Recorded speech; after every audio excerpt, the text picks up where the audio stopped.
आदाब दोस्तों, मैं गौहर अजीज़, आप देख रहे हैं तहकीक इंडिया न्यूज़। आज मैं चौरंगी विधानसभा में आया हुआ हूँ और यहाँ पे उस ऑफिस में कुछ लोग बैठे हुए हैं। यहाँ के बारे में कुछ मुझे पता चला था कि ये फ्री ऑफ कॉस्ट में लोगों की सेवा करते हैं, दवाइयाँ देते हैं और लोगों तक जो भी अपने हिसाब से होता है वो चीज़ करते हैं, मुहैया कराते हैं। ये बहुत दिनों से चल रहा है इन लोगों का। तो इनसे मैं कुछ पूछने का प्लानिंग किया और आज मैं इनके पास आया हूँ। तो ये कुछ लोग हैं, इनका नाम तो मैं नहीं जानता हूँ। तो इन सर सबसे पहले तो जनता को आप अपना नाम बताएं। जी, मेरा नाम मोहम्मद आसिफ नवाज़ है। मोहम्मद आसिफ नवाज़। जी हाँ। और इमदाद अली वेलफेयर सोसाइटी में जो भी यहाँ काम होता है, ये इदारा बहुत पुराना है। ये हमारे बाप दादा लोग चलाते थे, अब जाकर इसमें हम लोग शामिल हुए हैं। मेरे बड़े भाई है फ़हीम भाई, वो इस क्लब के प्रेसिडेंट है। मेरे एक भाई है मोहम्मद शब्बीर, जो यहाँ के जनरल सेक्रेटरी है। मैं इस क्लब में एक नॉर्मल सा एक सिपाही हूँ।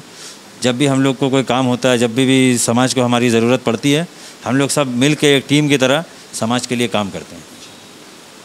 तो यहाँ पे जो दवाइयाँ मैं देख रहा हूँ, दवाई दिखाया जाए, वहाँ पे बहुत सारी दवाई भी रखे हुए हैं। जो ये लोग दवाई आते हैं, इधर कैमरा इधर किया जाए, और ये लोग आप देख रहे हैं कि मतलब कुछ सामान वामान वगैरह रखे हुए यहाँ पे लोग आते रहते हैं और दवाई मुफ्त में उनको दिया जाता है। जिस तरीके का किसी को पेन किलर का हो या किसी को बुखार का हो, किस तरीके का दवाई यहाँ पे छोटे मोटे तरीके के हैं। जो लोगों को यहाँ पे डॉक्टर साहब भी आते हैं, वो डॉक्टर साहब कौन से आते हैं, उनके नाम बताएंगे? देखिए, यहाँ पे वो भी खिदमत खल्क में लगे हुए हैं, डॉक्टर मोहम्मद यूसुफ, जो हफ्ते में यहाँ 2 दिन बैठते हैं फ्री ऑफ कॉस्ट।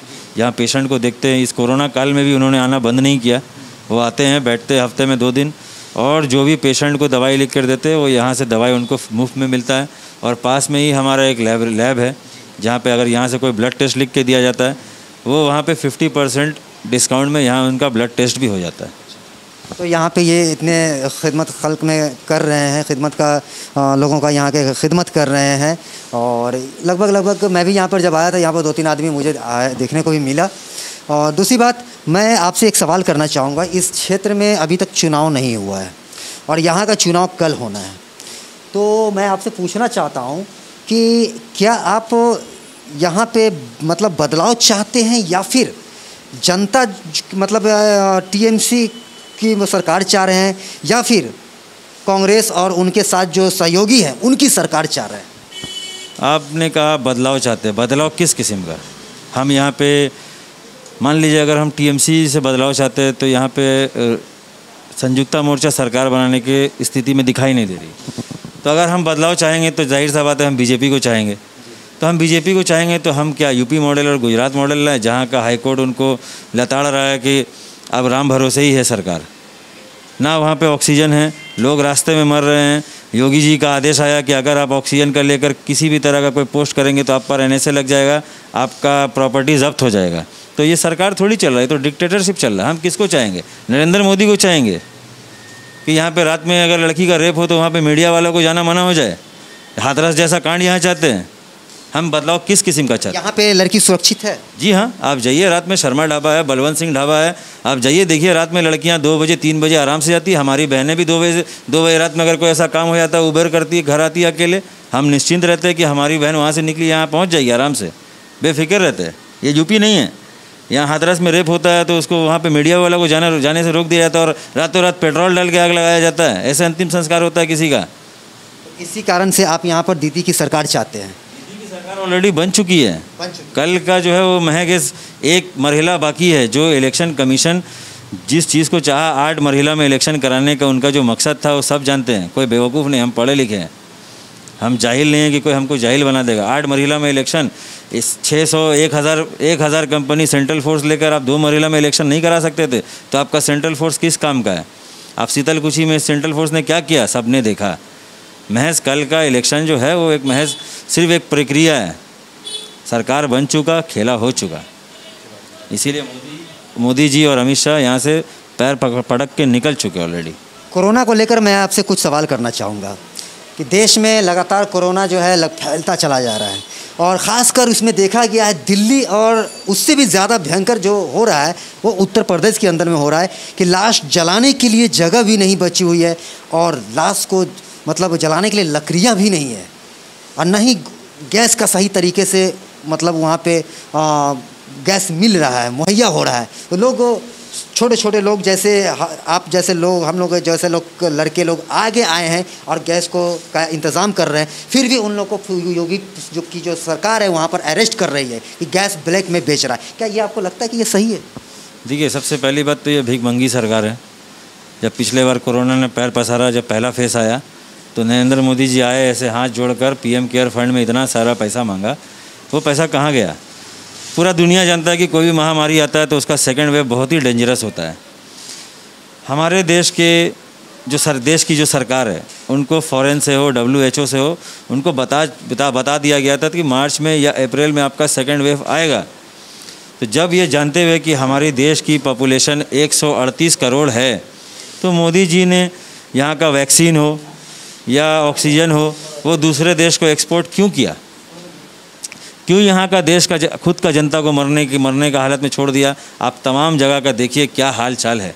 आपको क्या लगता है कि ये मोदी जी जानबूझकर, मतलब जब उनको WHO ने बता दिया कि मार्च में सेकंड जो कोरोना का लहर वो आने वाला है, और उससे पहले उसके बाद जो है मार्च के बाद जो है वो फट सा भेज दिया, ऑक्सीजन दूसरे देश में भेज दिया, तो ये आपको चाल लग रही है क्या? जी हाँ, ज़रूर, बिल्कुल ये चाल है। अगर हम एक देश का प्रधानमंत्री अगर हम होते और हमको पता रहता कि सेकेंड वेव आने वाला और मेरा देश का पॉपुलेशन इतना ज़्यादा है, तो हम जाहिर सा बात है हम पहले अपना देश का आवाम को देखेंगे ना। वो लोग भेड़ बकरी तो है नहीं, जानवर तो है नहीं। तो मोदी जी ने जो ये कदम उठाया वैक्सीन को एक्सपोर्ट करने का और ऑक्सीजन एक्सपोर्ट करने का, क्या सोच के उठाया? एक मुद्दा बताइए, एक रीज़न बताइए कि क्या सोच के एक्सपोर्ट किया गया। आज आप देख लिए सब कुछ बिक रहा है। आज बताइए, जो आदमी बीमार हो रहा है वो क्या वल्लभ भाई पटेल का स्टैचू के नीचे जाके इलाज करा रहा या एम्स में जा रहा? कहाँ जा रहा?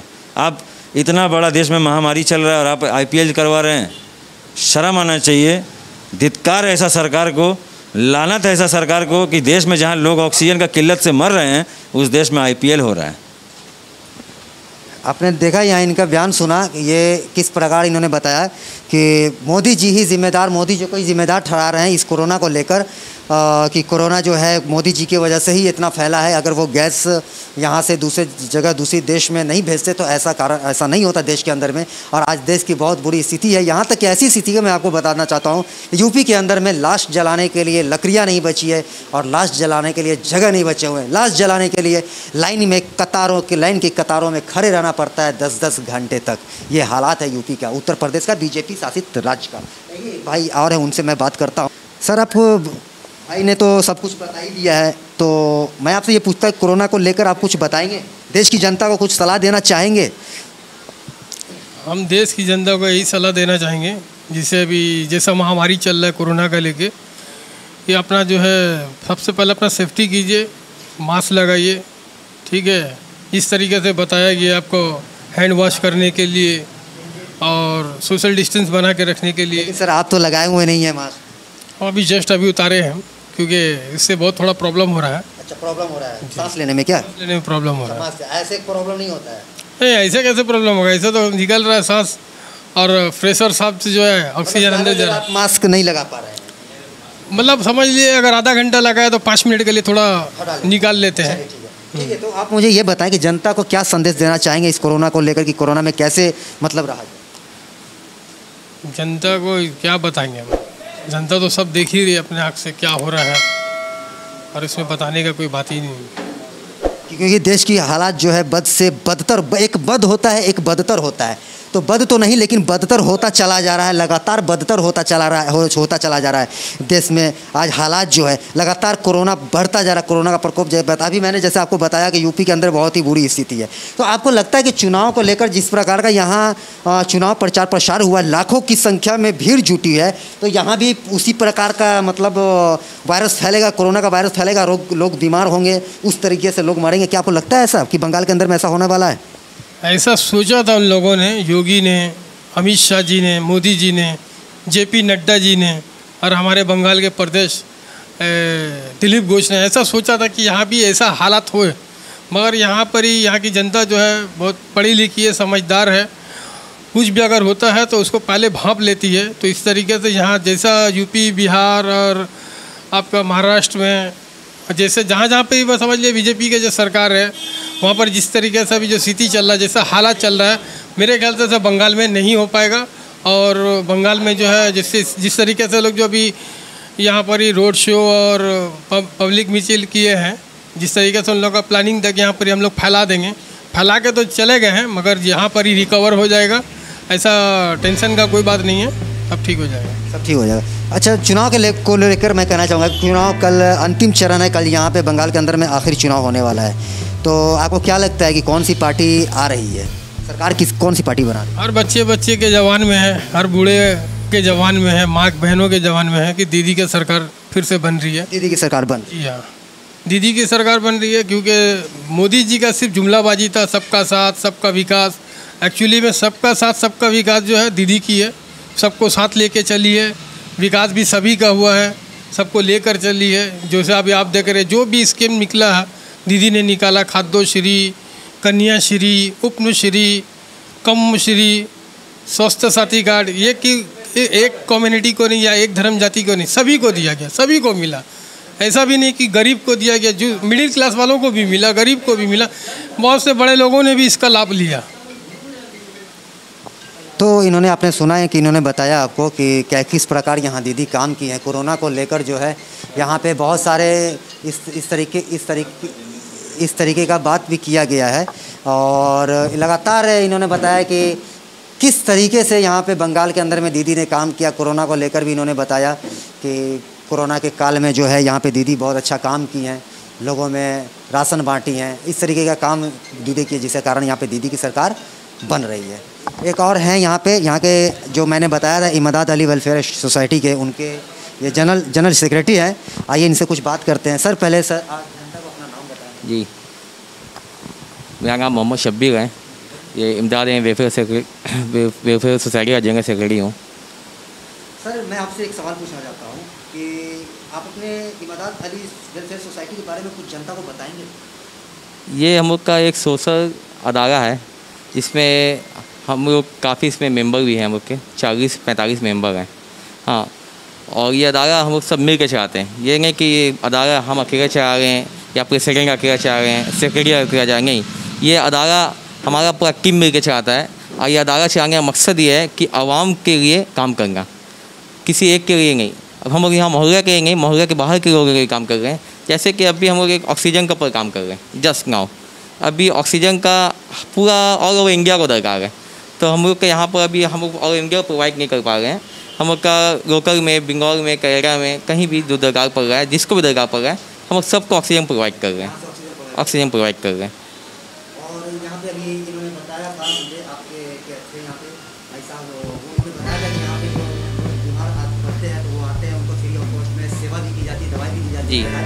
जी, साथ ही जो है दिन में 2 दिन आके बैठते हैं जी, और ब्लड टेस्ट के लिए भी लैब में जाता है, जी, 50% लिया है, जी, वो भी पैसा नहीं लिया है जी, जी। ये बाहर में हमारा बोर्ड लगा ही हुआ है का, और पूरा एरिया में हम लोग का इधर उधर सब जगह बोर्ड लगा हुआ है कि हम लोग मेडिसिन प्रोवाइड भी करते हैं। और उसके बाद में जो ब्लड टेस्ट जो आज का दौर में इतना महंगा हो चुका है, वो हम लोग 50% डिस्काउंट में कराते हैं, और डॉक्टर फीस पूरा ही माफ़ है। हाँ, जो हफ्ते में 2 दिन हमारे यहाँ डॉक्टर विजिट करते हैं, और अच्छा खासा पेशेंट यहाँ पर आ गए हैं। मैक्सिमम एक दिन जब 2 दिन बैठते हैं, 2 दिन में यहाँ से 40-50 पेशेंट आ जाते हैं। हम लोग अब तक 250-300 पेशेंट दिखा चुके हैं। 2 महीना हुआ ही है हम लोग का ये पेशेंट का काम चालू किए हुए। हाँ, 2 महीने में 300 पेशेंट हम लोग का यहाँ हो चुका है, माशाल्लाह। सर, मैं आपसे यहाँ के बंगाल चुनाव के बारे में पूछना चाहूँगा कि बंगाल चुनाव में एक अंतिम चरण बचा हुआ है, 29 तारीख जो कल की डेट में चुनाव, आपके इस क्षेत्र में चुनाव जी। और मैं यहाँ पर आया हूँ, कई चीज़ों को लेकर आया था। एक तो आपका इसका बहुत सुना, इस इमदाद अली वेलफेयर सोसाइटी के बारे में लेकर मैं आया, कई लोगों के मुँह से सुना था जी। तो मैं इसको लेकर आया कि चले यहाँ पर देखा जाए आखिर ये है क्या, किस प्रकार लोगों का सेवा करता है, इसके लिए मैं आया। आपको देख के क्या पता चला? देख, मुझे बहुत अच्छा लगा यहाँ पे कि आप लोग जनता की सेवा कर रहे हैं। मेरे रहते कई लोग आए थे यहाँ पे जी। हम लोग को रोज मेरा उसमें नंबर दिया हुआ है, रोज 200-250 कॉल आ रहा है। बहुत अफसोस होता है कि हम लोग सबको प्रोवाइड नहीं कर पा रहे हैं। हाँ, हम एक छोटा सा अदारा है, कोशिश हम लोग का इरादा यही है कि हम लोग बहुत दूर तक काम करेंगे, ये इरादा है हम लोग का जितना भी होता है। अभी हम लोग, हाँ, यह हम लोग का रिकॉर्ड बुक है। हाँ, हम लोग 4-5 दिन हुआ है काम चालू किए हुए। हम ये इनकी रिकॉर्ड बुक है जो जो मतलब ऑक्सीजन शायद ऑक्सीजन को लेकर है ना, हाँ। ऑक्सीजन जो इनको दे रहे हैं वो रिपोर्ट जहाँ जा रहा है, ये आपकी फ्री ऑफ सेवा है? हाँ। ये फ्री ऑफ सेवा है, फ्री कॉस्ट। हाँ, इसमें क्या है कि हम लोग क्या कर रहे हैं कि फ्री ऑफ कॉस्ट, यानी कि हम लोग सिर्फ ऑक्सीजन सिलेंडर का डिपोजिट मांग रहे हैं लोगों से। हाँ, 10,000 डिपोजिट मांग रहे हैं, क्योंकि हम लोग ऑक्सीजन सिलेंडर मिल नहीं रहा है, बहुत मुश्किल से हम लोग ऑक्सीजन सिलेंडर जुगाड़ किया है। हाँ, 10,000 डिपोजिट मांग रहे हैं, वो हैसियत मांगे, और जिसके पास में नहीं है उसको तो फ्री में दे रहे हैं। हम रिफिलिंग चार्ज मांग रहे हैं कुछ, और रिफिलिंग चार्ज क्योंकि हम लोग रिफिल कराने पर दूसरा जगह जाना पड़ता है। तो वो डिपॉजिट जो होता है क्या वो फिर पैसा एस सिक्योरिटी डिपॉजिट।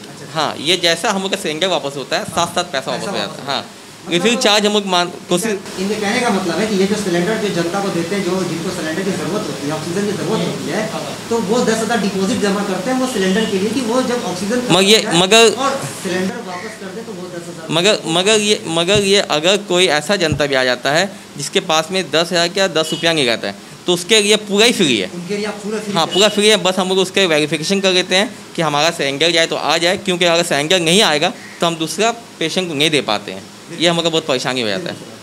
तो और दूसरी चीज़ मैं आपसे ये पूछूंगा, बंगाल में चुनाव हो रहा है, अंतिम चरण है, जी। तो मैं आपसे ये सवाल पूछना चाहूँगा कि क्या आप बंगाल में बदलाव चाहते हैं?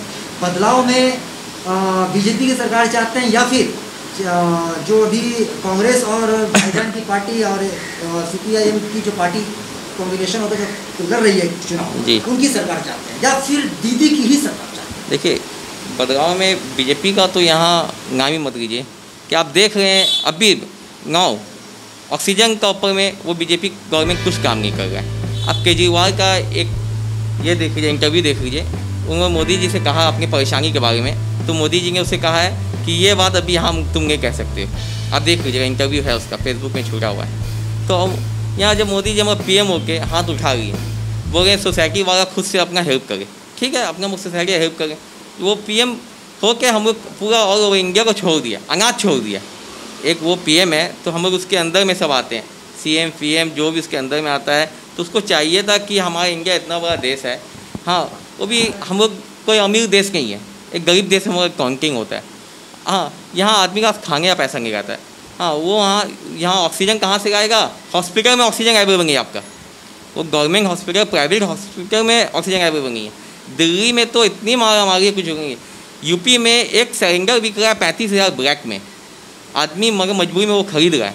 काफ़ी लोग हाँ मर रहे हैं इसके लिए। हमारे पास जितना कॉल आ रहा है, इतने लोग हैं, लोगों के मांग रहे हैं कि भाई हमको 1 घंटा की ऑक्सीजन कैसे दरियाफ्त करिए। अभी जस्ट कॉल आ रहा था बगल से, हाँ, वो परेशान है, उनकी सांस तबीयत खराब है, तो वैसे ये सब काम हम लोग को करना नहीं चाहिए था, ये काम गवर्नमेंट का था, मगर गवर्नमेंट सो किया। जो हम लोग का सेंट्रल गवर्नमेंट है, बीजेपी गवर्नमेंट, वो पूरा तरीका से सो रहा है। वो कभी जब से बना है सिर्फ हम लोग के परेशानी आई है आवाम के ऊपर, यह हमने वो कोई कौम के ऊपर, पूरा ऑल ओवर इंडिया के ऊपर सिर्फ परेशानी आई है, अच्छा दिन कुछ नहीं आए। जिसके कारण आप जैसे बंगाल के अंदर उनकी बात ही करना नहीं चाहते हैं बीजेपी? एकदम कोई सवाल पैदा नहीं होता है कि बंगाल में आज बंगाल आप देखते हैं कि जब हम लोग का इलेक्शन नहीं था उससे पहले हम लोग का बंगाल अच्छा आराम से हम लोग खा गए पी गए सो गए। हाँ, अगर हम लोग का 100% डेवलप नहीं है तो 70% हम लोग डेवलप में थे, बहुत आराम से थे। ये गवर्नमेंट अगर यहाँ आ गया तो हम लोग का भी क्या हाल है। जहाँ जहाँ ये गवर्नमेंट आया है वो स्टेट जाकर देखिए कितना परेशानी है, बहुत परेशानी। तो आप सरकार किसकी चाह रहे हैं? देखिए हम लोग की ममता बनर्जी की सरकार, TMC गवर्नमेंट की सरकार, हम लोग यहाँ बहुत आराम से हैं। हर किसी को देखा जाता है, चाहे वो छोटे हो या बड़े हो या कोई भी जात के लोग हो, या मुस्लिम हो, हिंदू हो, क्रिश्चियन हो, ईसाई हो, हम वो सबको साथ लेके चलती हैं। हम लोग का यहाँ डिवाइड एंड रूल नहीं चलता है, वो जो बीजेपी गवर्नमेंट में डिवाइड एंड रूल चलता है। हाँ, वो सरकार देखता है कि ये कौन जात का है, वो जात को देखता है। ये गवर्नमेंट हम लोग को जात नहीं देखता है, ये देखता है सब एक ही रैंक में, पहले रैंक में हम लोग खड़ा रहते हैं, सबको बारे सोचता है ये गवर्नमेंट। तो हम लोग चाहते हैं फिर से ये गवर्नमेंट को हम लोग एक बार और चांस दें, हम लोग के लिए वो और काम करेगी इंशाल्लाह ममता बनर्जी। क्यों देख रहे हैं उनके पाँव में फ्रैक्चर होने के बाद भी, हाँ, वो जाके अपना खुद से कैंपेनिंग कर रही है। हाँ, वो खुद जहाँ जहाँ परेशानी हो रहा है वहाँ पूलिंग में जा रही है। तो एक रहेगी जब इतना कुछ कर रही है तो उसके लिए हम लोग कैसे नहीं करेंगे। आपको लगता है कि ममता दीदी की सरकार किससे आ रही है? इंशाल्लाह जरूर आएगी ममता दीदी की सरकार। दोस्तों, आपने देखा यहाँ पे मैंने आपको बताया था कि इन इमदाद अली वेलफेयर सोसाइटी को लेकर मैं यहाँ पे इसके बारे में बहुत कुछ सुना, तो मैं यहाँ पे आया, सोचा कि जाकर देखना पड़ेगा यहाँ पर कि आखिर ये कैसा काम कर रही है। और यहाँ पे आने के बाद मुझे पता चला, लोगों पहले तो मैं यहाँ पर सबसे पहले आपको बता दूँ कि जब मैं यहाँ पर आया तो लोगों से पहले यहाँ आसपास के एरिया में पता किया कि ये कैसा काम करे। उन्होंने बताया माशाल्लाह बहुत अच्छा काम कर रही है। लोगों की तबीयत ख़राब होती है तो ये 2-3 महीने पहले कबल से जो है ये चालू की है। उनकी देख रेख भी होती है, दवाई भी दी जाती है, फ्री ऑफ कॉस्ट दवाई दी जाती है। डॉक्टर साहब आते 2 महीने से पहले बैठते। एक भाई ने जो पहले मैं आपको बताया था, उन्होंने भी बताया कि यहाँ पर डॉक्टर साहब से फ्री ऑफ कॉस्ट इलाज होती है। और इस तरीके का यहाँ सिलेंडर भी दिया जाता है। जो गैस का जो अभाव जो अभी चल रहा है, चेकअप कैम्प भी हो रहा है जी। तो इस तरीके का यहाँ पे ये जो इमदाद अली वेलफेयर सोसाइटी जो काम कर रही है, तो इस तरीके से मतलब लोगों की हेल्प कर रही है, मदद कर रही है। और जो कि ये चीज़ सरकार को करना चाहिए था आले स्तर पर, अच्छे स्तर पे, लेकिन सरकार चुप बैठी हुई है और सिर्फ अपनी चुनावी सभा को संबोधित करना चाहती है, चुनाव प्रचार प्रसार करना चाहती है। हर स्टेट में, हर ज़िले, हर एरिया में, हर क्षेत्र में, हर विधानसभा में चाहती है कि हमारे विधायक बने, हर स्टेट में चाहती है कि हमारी सरकार बने, जो आपको आए दिन देखने को मिल रहा है। ये चीज़ जहाँ भी जाती है, कोरोना काल ऐसे माहौल में जो है बंगाल के अंदर में, जबकि बंगाल के इलेक्शन को रद्द होना चाहिए था, जबकि कोरोना जो है हिंदुस्तान के अंदर में पूरी पैर पसार चुका था, हर तरीके से पैर पसार, जो लोग मरना शुरू हो गए थे। यहाँ तक कि ऐसा हुआ था यूपी के अंदर में लाश जलाने के लिए जगह तक नहीं बचा था और ना ही लकड़ियाँ थी लाश जलाने के लिए। लाश जलाने के लिए लोग अपने परिजन को अपने परिजन के शव को लेकर जो है वो लाइन में 10-10 घंटे खड़े रहते थे कि हमारी बारी आएगी, हमारी बारी, हमारे जो बाप दादा भाई बहन जो मर गए उनकी लाश को जलाएंगे। इस तरीके का नौबत आ गया था। कुछ नौबत ऐसे आए थे जहाँ पे लाश को छोड़कर 60 लाश को यूपी के अंदर में छोड़कर भाग जाया गया था। उनके परिजन भाग गए थे कोरोना के डर से, जिसकी वजह से वहाँ पर मुसलमानों को जब पता चला तो कुछ मुसलमान वहाँ पर आ गया है और उसकी लाश को जलाए थे। ये माहौल यूपी के अंदर में। तो इन्होंने कहा कि वैसे सरकार को हम क्यों यहाँ पर लाएं, वैसे सरकार को क्यों लाएं, ये दीदी की ही सरकार फिर से चाह रही है। दोस्तों मैं गौहर अजीज तहकीक इंडिया न्यूज़ से। दोस्तों अगर हमारी वीडियो अगर आपको पसंद आई हो तो सब्सक्राइब और लाइक ज़रूर करें और इस वीडियो को ज़्यादा से ज़्यादा शेयर करें ताकि लोगों तक पहुँचे कि ये जो इमदाद अली वेलफेयर सोसाइटी जो काम कर रही है, ये जिस प्रकार काम कर रही है, ऐसे सोसाइटी को हेल्प ज़रूर मिलनी चाहिए लोगों के द्वारा। Thank you.